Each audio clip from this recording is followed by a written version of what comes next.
Vous êtes sur RTL.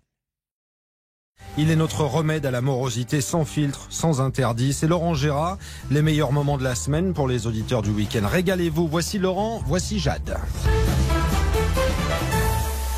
Le débat sur l'énergie est au cœur de la campagne électorale, Oui. vous le savez.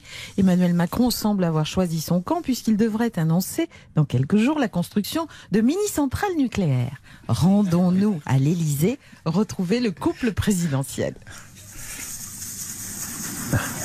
Mais Emmanuel, qu'est-ce que tu fabriques avec ma cocotte minute?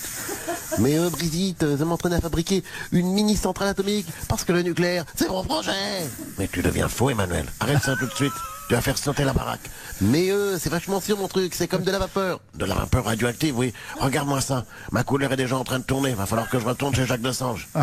Mais aide-moi au lieu de râler. Tu nous prends pour Pierre et Marie Curie ou quoi? Ok, Goglé, sors-nous la fiche de Pierre et Marie Curie. Ok Brigitte, j'appelle Pierre Arditi. Non, mais quel est le con qui vient encore me déranger, hein? Je répète la pièce de théâtre, mais c'est lamentable, c'est lamentable. Oh, excusez-moi Pierre, c'est une erreur. C'est à cause de mon gogelet qui fait n'importe quoi. Puisque je vous tiens, mon cher Pierre, vous qui êtes un homme de raison, êtes-vous pour ou contre les centrales nucléaires?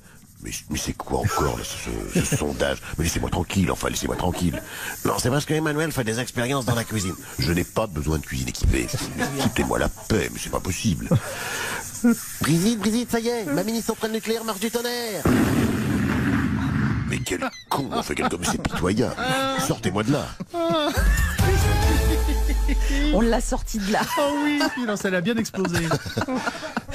Anne Hidalgo sillonne la province depuis qu'elle est candidate à l'élection présidentielle. Elle souhaite ainsi montrer son attachement à la France profonde et se défaire de son costume de maire de Paris. Ah, voilà.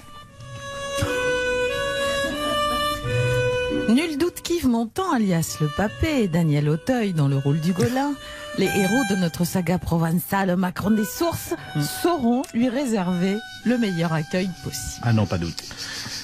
Papé, tu sais ce que vient de me dire le bossu? L'Anne Hidalgo va venir nous visiter. L'Anne Hidalgo, tu as dit? Pourquoi que le bossu il a appelé son Anne Hidalgo? Ma foi, ça m'étonne pas de ce fada d'écolo. Vivement que le Zemmour soit élu président, que tous les gauchistes dans son genre, ils soient obligés de donner des prénoms français à leurs ânes. Mais je te parle pas de cette Anne là, papa, je te parle d'Anne Hidalgo, la maire de Paris.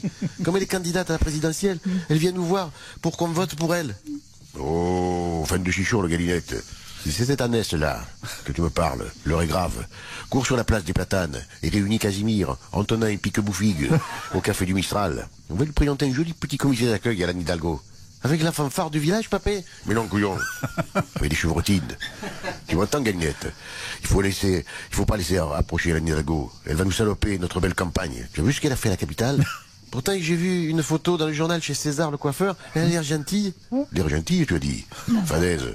C'est une sorcière, pire que la Baptistine.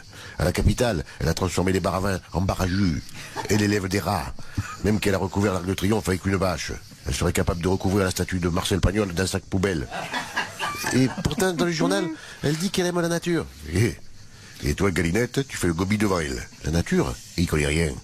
Si tu devais inviter à la capitale, Golin, tes œillets, tu devrais les faire pousser sur un rooftop éco-citoyen et participatif et inclusif.